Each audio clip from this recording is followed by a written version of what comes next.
Abel Damina is my name. Look. I couldn't wait to get back home and be a part of the ongoing conversation. There's been this conversation going on whether there's a genocide in Nigeria or there's no genocide in Nigeria. And I listen to certain individuals who say there's no such thing in Nigeria. Well, whether you call it genocide or you don't call it genocide, let me speak as a victim. I am not just a student of research, but I'm speaking as a victim of these gruesome circumstances around the Nigerian people, where innocent lives have been taken away by some people who think they have more right than others in this nation. And some people have reduced it to herders and farmers clash. No, sir, this has been ongoing. I grew up in northern Nigeria. My father was a pastor with the Assemblies of God Church. One morning, we just woke up in Assemblies of God Church, Samaru Zaria. This somewhere adjacent the north gate of Samaru Zaria. My father was a pastor.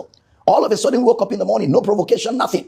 And the next thing we were hearing was people were just running all over our house and the church with machetes and all of that. The next thing was they started pouring petrol all over the building, both the church and the house, because our house was attached to the church. And the next thing was flames. Everything was burned right down to ashes. We narrowly escaped, found a place where we could shelter ourselves in the military barracks. Eventually, they brought us back to the lecturers' quarters of ABU Zaria. And we had to camp with a family for weeks and months before we could rebuild and start life all over again.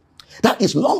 I'm talking about 1986, 87. What about the Metasine situation? Metasine was a sect of the Islamic religion who went around burning and destroying and killing Christians back in the 80s. This is far before there was anything like farmers and herders clash. Then fast forward.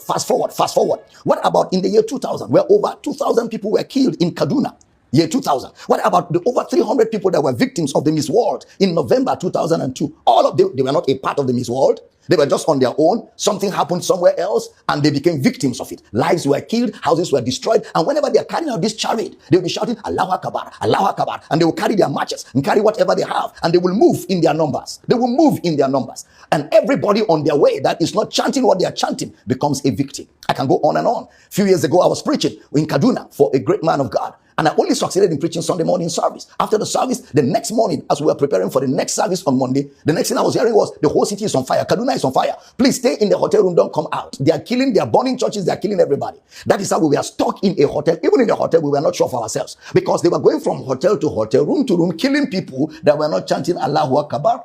And somehow God saved our souls. After about 4 days, we were able to leave Kaduna. But unfortunately, a friend of mine who was a pastor, Reverend Northcote Andrew of blessed memory, was caught in the midst of this as he was escaping for his life. They caught him because he was wearing a collar of a bishop. They hacked him to death, dug the ground, buried him and put a cross there. It is that little wooden cross that made people know that there was a corpse in that place. And this, my friend, was buried. These are